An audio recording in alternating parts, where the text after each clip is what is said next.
नमस्कार मित्रों, आप सभी का स्वागत है हमारे चैनल में। और आज फिर से आप लोगों के लिए एक मोटिवेशनल कहानी लेकर आए हैं। चलिए शुरू करते हैं।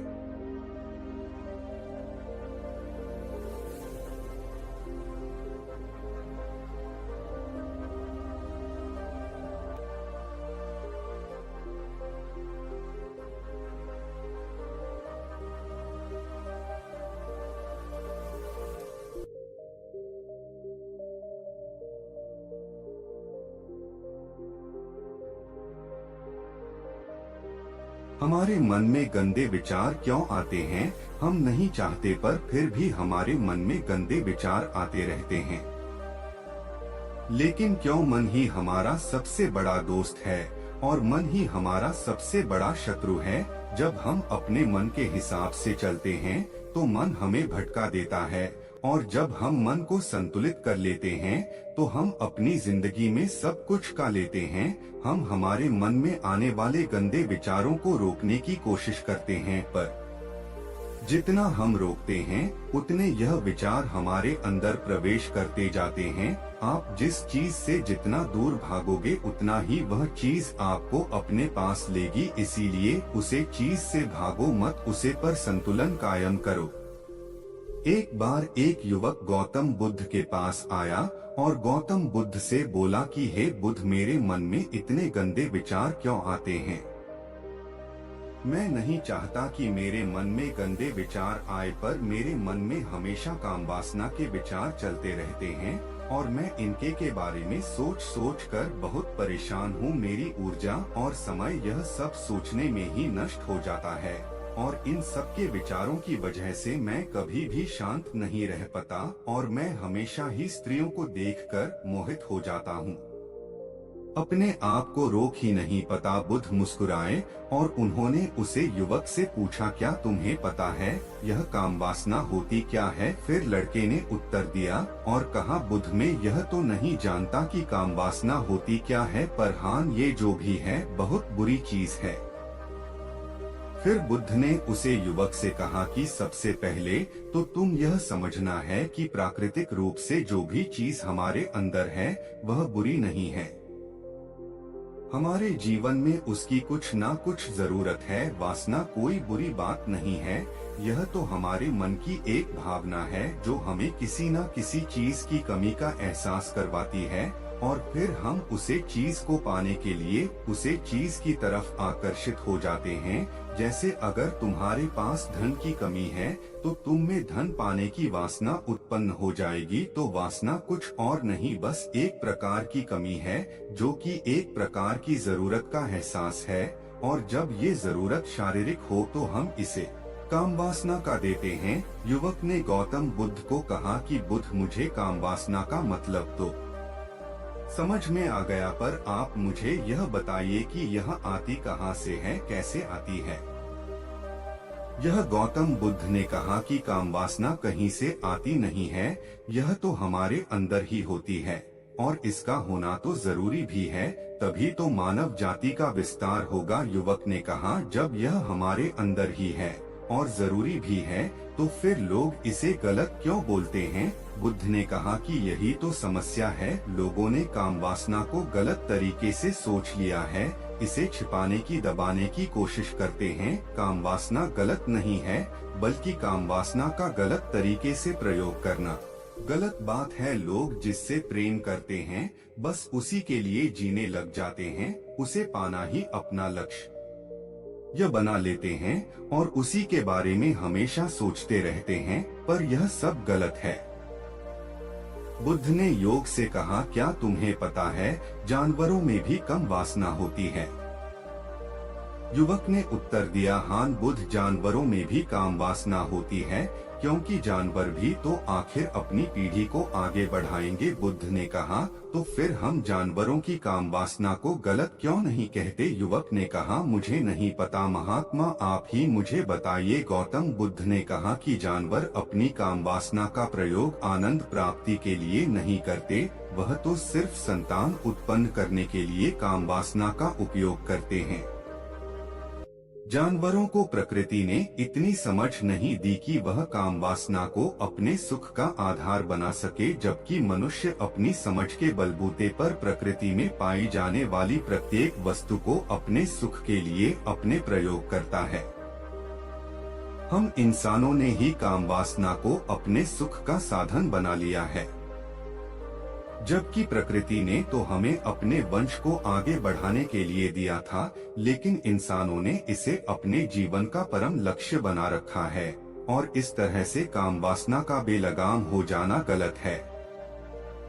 युवक ने मुझसे पूछा, महात्मा जी, ये कम वासना हम पर हावी क्यों होती है, क्यों यह बेलगाम हो जाती है? तब गौतम बुद्ध ने कहा कि सुनो, अब जो मैं तुम्हें बताऊंगा, उससे ने देखा कि एक लड़का पेड़ के पीछे छिपा है, खेल वह समझ के जाएगा तुम्हें और उससे सारे सवालों का जवाब मिल जाएगा, बस तुम्हें ध्यान से देख रहे हो। लड़के ने कहा, अरे तुझे नहीं। फिर गौतम बुद्ध की मैं क्या बताना शुरू करते हैं। ने नदी की तरफ देखा तो वहाँ आश्रम में लड़कियां पानी भर रही रहा वो लड़कियां रोजाना आश्रम के बाहर स्थित गाँव में भिक्षा लेने के लिए जाते थे। वहाँ पर तो आश्रम का एक शिष्य जिस गांव में भिक्षा लेने जाता था, उसे देखने वाली क्या बात पद्धति थी जिससे रोज उसी रास्ते से भिक्षा लेने जाता है। अरे पागल, तुम्हें दिखाई नहीं दे रहा क्या कि कैसे यह परिया नदी से पानी निकल रही है? जरा उनकी अदाओं को तो देखो, उनके कोमल शरीर को देखो, उनकी पतली कमर मटके को उठाते समय बाल खाती है और उनके बाल उनकी कमर पर कैसे लहरा रहे हैं, मानो सुंदरता बिखरी पड़ी हो। जिससे ने फिर नदी की तरफ से कहा और इस बार वह इससे देखता ही चला गया। अभी तक तो कुछ भी नजर नहीं आ रहा था और वह बिल्कुल निर्भय था, उसे किसी भी बात का कोई डर नहीं था, लेकिन अब वो छिपने लगा और उन लड़कियों को देखने लगा जैसे उसने कोई अपराध कर दिया हो। और जब वो छिपकर उन लड़कियों को देख रहा था, तभी वो अचानक अंदर से कौंप गया और उसने कहा कि ये मैं क्या कर रहा हूँ, मैं जो कर रहा हूँ वो सही नहीं है, मुझे यहाँ से चले जाना चाहिए। और फिर वह जल्दी से वहाँ से चला गया। वो आश्रम पहुँच जाता है, आश्रम जाकर वो अपने कार्यों में लग गया, लेकिन जो अभी वह देखकर आया था वही उसकी आंखों के सामने बार बार आ रहा था। उसके मन में वही दृश्य चल रहा था, उसका मन वही सब कुछ देखने के लिए लड़ाई हो रहा था। उसका किसी भी काम में मन नहीं लग रहा था। सुबह होते ही वह रोज जल्दी ही भिक्षा के लिए आश्रम से निकल जाता और उसे नदी के पास वाले पेड़ के पास जाता, जहाँ पर वह लड़का पहले से मौजूद रहता था। उसके साथ मिलकर लड़कियों को छुप छुप कर देखता था। अब वह इससे रोज ऐसा करने लग गया, यह उसके रोज का काम हो गया। अब उसे शिष्य का मन किसी भी काम में नहीं लगता था, वो हमेशा ही किसी न किसी प्रकार के विचार में उलझा रहता। वो आश्रम के कार्यों को भी ठीक ढंग से नहीं कर रहा था, ना वो ठीक से सो पाता था, ना वो ठीक से खाना खा पाता था। उसका मन बेचैन सा रहता था, उसका मन बार बार उन लड़कियों के सौंदर्य को देखने के लिए लालायित हरता था। जब गुरु भिक्षा देते तब भी उसे हिस्से का मन कहीं और विचारों में खोया रहता था। गुरु ने अपने शिष्य की इन हरकतों को बांप लिया था। तब एक दिन गुरु ने शिष्य को अपने पास बुलाया और कहा कि आज से मैं भी तुम्हारे साथ भिक्षा मांगने चलूंगा, तुम और मैं साथ साथ भिक्षा मांगने चलेंगे। तभी सृजन गुरु को माना करते हुए बोला, नहीं गुरुदेव, आप परेशान क्यों हो रहे हो, मैं अकेला ही ठीक से भिक्षा मांग सकता हूँ। गुरु ने शिष्य से कहा कि ठीक है, तुम अकेले ही भिक्षा मांगने जाओ। जिससे तुरंत वहाँ से भिक्षा मांगने के लिए निकल गया। शिष्य को जाने के बाद गुरु भी आश्रम से निकल गए और शिष्य का पीछा करने लगे कि वो कहाँ जाता है, किस मिलता है। यह सब देखने के लिए उसके पीछे पीछे चलने लगे। थोड़ी दूर जाने के बाद गुरु ने देखा कि उनका शिष्य एक लड़के के साथ एक पेड़ के पीछे अपराधी की तरह छिपा हुआ है और छिपकर कुछ देख रहा था। गुरु भी अपने शिष्य के पीछे जाकर खड़े हो गए कि आखिर उनका शिष्य क्या देख रहा है, जिसे देखने के लिए वो पेड़ के पीछे अपराधियों की तरह छिपा पड़ा है। गुरु ने देखा कि उनका शिष्य पेड़ के पीछे छुपकर लड़कियों को देख रहा था जो कि नदी से पानी भर रही थी। तभी गुरु ने शिष्य को कहा कि तुम क्या देख रहे हो। अपने गुरु की आवाज सुनकर वह इससे घबरा गया और उसके पसीने छूटने लगे। वह थर-थर कांपने लगा जैसे किसी चोर को चोरी करते समय रेंज हाथों पकड़ लिया हो।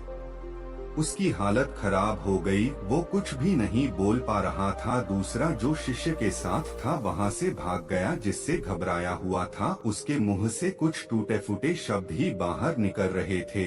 वो अपने गुरु से नजर भी नहीं मिला पा रहा था। गुरु ने शिष्य की तरफ देखा और कहा कि मेरा शिष्य तो निर्भय था, उसे तो किसी भी चीज का डर नहीं था, लेकिन ये क्या तुम तो डर के मारे कहाँ पर हो। जिससे इन्हें गुरु से कहा कि मुझे माफ कर दो गुरुदेव, मेरा इसमें कोई दोस्त नहीं है। उसे लड़के ने मुझे बहका दिया था, लेकिन आपसे मैं वादा करता हूँ कि आज के बाद में ऐसा कभी दोबारा नहीं करूँगा, मुझे माफ कर दो गुरुदेव। गुरु ने शिष्य से कहा कि कोई बात नहीं, पर इस बात का तुम ध्यान रखना कि हम जैसी संगति करते हैं वैसा ही फल हमें प्राप्त होता है।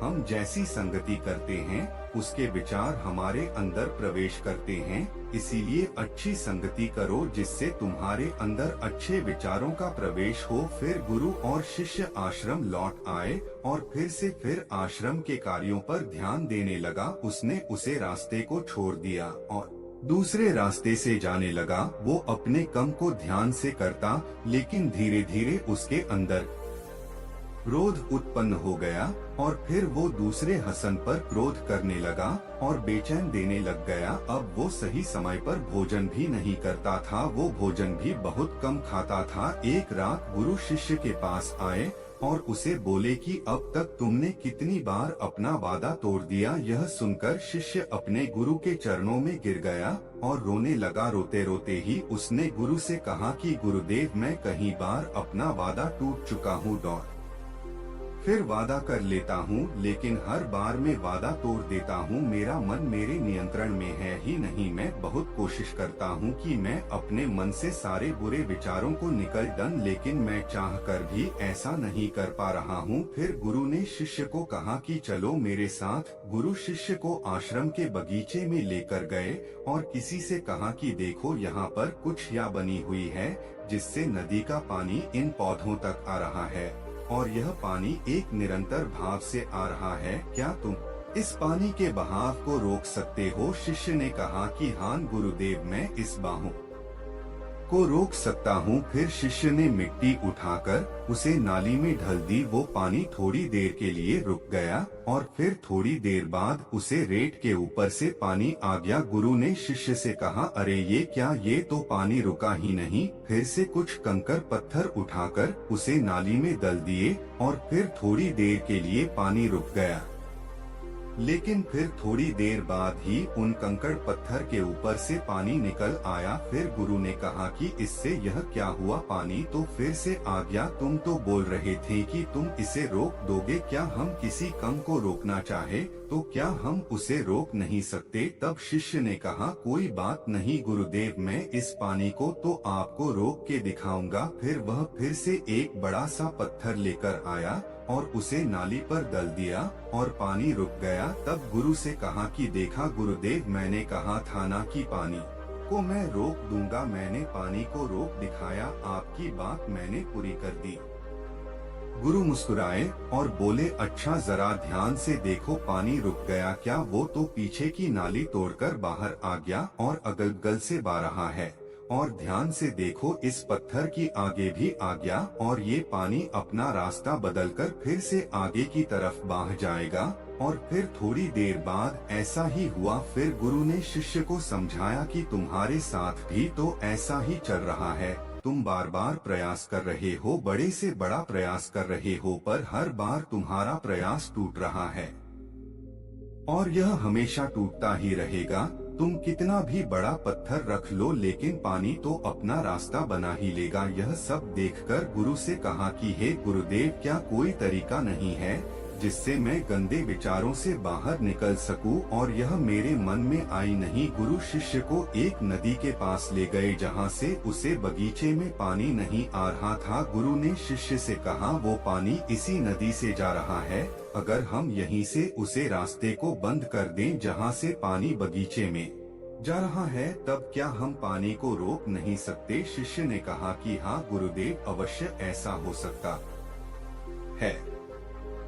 मैं इस पानी को यहीं से बंद कर देता हूँ, तब आगे की नाली में पानी जाएगा ही नहीं और फिर बगीचे में पानी जाएगा ही नहीं। फिर से इन्हें नदी से जाने वाले रास्ते को बहुत मेहनत करके पत्थर और मिट्टी डालकर बंद कर दिया और गुरु से कहा कि गुरुदेव, मैंने पानी को बंद कर दिया है, अब यह पानी बगीचे में जाएगा ही नहीं। तब गुरु ने कहा, किसी से अगर पानी बगीचे में नहीं जाएगा तो पेड़ पौधों को पानी कहाँ से मिलेगा? उन पेड़ पौधों को तो पानी की आवश्यकता है और उन पेड़ पौधों में कुछ पेड़ पौधे तो ऐसे हैं जिनको रोज पानी की आवश्यकता है, वह तो मुरझाकर मर ही जाएंगे, उनका क्या होगा? पानी तो हमें खोलना ही होगा। जिससे ने गुरु की बात सुनकर वापस नदी से जाने वाले पानी का रास्ता खोल दिया। तब गुरु ने शिष्य से पूछा, जिससे अगर हम इस नदी के पूरे पानी को बगीचे की तरफ मोड़ दे तो क्या होगा? तब साईं जवाब दिया कि गुरुदेव, वहाँ पर जितने भी पेड़ पौधे हैं वो गलकर नष्ट हो जाएंगे, वहाँ पर कुछ नहीं बचेगा। फिर गुरु मुस्कुराए और बोले, तुम इस बात को समझो कि हमें किसी भी चीज को रोकना नहीं है, बस हमें हमेशा संतुलन बनाए रखना है। कम पानी से भी पौधे नष्ट होते हैं और ज्यादा पानी से भी पौधे नष्ट होते हैं। हमारा जीवन संतुलन से ही चलता है। गुरु ने शिष्य से कहा कि अगर मैं तुम्हें कुछ कहूँ कि तुम आम के बारे में मत सोचो, तो तुम्हारे मन में सबसे पहले किसका चित्र आएगा? शिष्य ने कहा कि गुरुदेव, मेरे मन में तो पहला चित्र आम का ही आएगा। गुरु ने कहा कि जब हम गंदे विचारों को जबरदस्ती रोकने का प्रयास करते हैं तो वह और मजबूती के साथ हमारे अंदर प्रवेश करते हैं, हमारे अंदर उठाते हैं। इसीलिए हमें उन्हें कभी भी दबाने की कोशिश नहीं करनी चाहिए। फिर गुरु ने शिष्य को जाते हुए कहा कि हमारे गंदे विचार बुरे लोगों की संगति करने की वजह से भी आते हैं। कई बार क्या होता है कि कामुकता हमारे अंदर होती नहीं है, लेकिन कुछ अश्लील लोगों के साथ रहने की वजह से ये हमारे अंदर हावी हो जाती है। फिर शिष्य ने कहा कि गुरुदेव, आप सही कह रहे हैं, मैं अपने मार्ग से भटक गया था। फिर वो शिष्य उसे रात बहुत ही चैन की नींद सोया। सुबह अपने कार्यों को पूरे मन से किया और फिर सुबह वो भिक्षा लेने के लिए उसी रास्ते से गया जहां वह लड़का आज भी पेड़ के पीछे छुपकर उन लड़कियों को देख रहा था। वो शिष्य नदी पर गया जहां वह लड़कियां पानी भर रही थी। उसने उन लड़कियों से पानी मांगा। उन लड़कियों में से एक लड़की ने उसे पानी पिलाया और उसे सन्यासी शिष्य के चरण छुए। शिष्य ने उसे आशीर्वाद दिया कि तुम्हारा कल्याण हो, जिससे का मन सकारात्मक ऊर्जा से भर गया। उसके चेहरे पर मुस्कान आ गई थी, जैसे कि उसे कुछ खोया हुआ वापस मिल गया हो। वह वापस अपने रास्ते से जाने लगा। तभी पीछे से वह लड़का आ गया जो पेड़ के पीछे छुपा हुआ था। वह शिष्य के पास आया और बोला कि क्या बात है, आज तो तुमने नजदीक से दर्शन कर लिए, तुम तो मुझसे भी आगे निकले। तब शिष्य ने कहा कि हम हमेशा दूसरे के दर्शन करने में ही व्यस्त रहते हैं, अपने दर्शन कर ही नहीं पाते। तुम कब तक इस पेड़ के पीछे छुपाते रहोगे? किसी को पसंद कर लो, उससे बोल दो। अगर वो भी तुम्हें पसंद करती है तो शादी कर लो और उससे पहले तुम कुछ बन जाओ, अपने आप को पहचान लो। ऐसे अपना समय बर्बाद मत करो। फिर वह लड़का रोज उससे मिलने लगा और उसे लड़के ने नदी पर जाना छोड़ दिया। और फिर वो लड़का अपने जीवन में कुछ बनने के लिए संघर्ष करने लगा। तो तुमने देखा संगति का असर क्या होता है। अपनी संगति बदलो, अपने विचार बदलो। बुद्ध ने युवक से पूछा कि क्या तुम्हें तुम्हारे सारे सवालों का जवाब मिल गया? तब युवक ने कहा कि हाँ महात्मा जी, आपका बहुत बहुत धन्यवाद। तब गौतम बुद्ध ने युवक से कहा कि जब तुम्हारे मन में गंदे विचार आए तब आप अपने आप को दोषी मत मानो। यह शरीर है, और यह सब इसने हजारों वर्षों से सीखा है। एक केवल तुम्हारे सोच लेने से, शपथ लेने से ये टूटने वाला है नहीं, लेकिन तुम्हारे पास वो शक्ति है, वो ऊर्जा है जिसका तुम्हें संतुलन उपयोग करना है। तुम एक जीवित ऊर्जा हो जो कुछ भी अनुभव करने के लिए स्वतंत्र है, जो निर्माण करने के लिए स्वतंत्र है। इसीलिए तुम अपने आप को पहचानो। यह बोलकर गौतम बुद्ध मोहन हो गए और वो युवक वहाँ से चला गया। तो दोस्तों, यह कहानी आपको कैसी लगी नीचे कमेंट बॉक्स में जरूर लिखें। अगर आपको पसंद आई हो तो लाइक, शेयर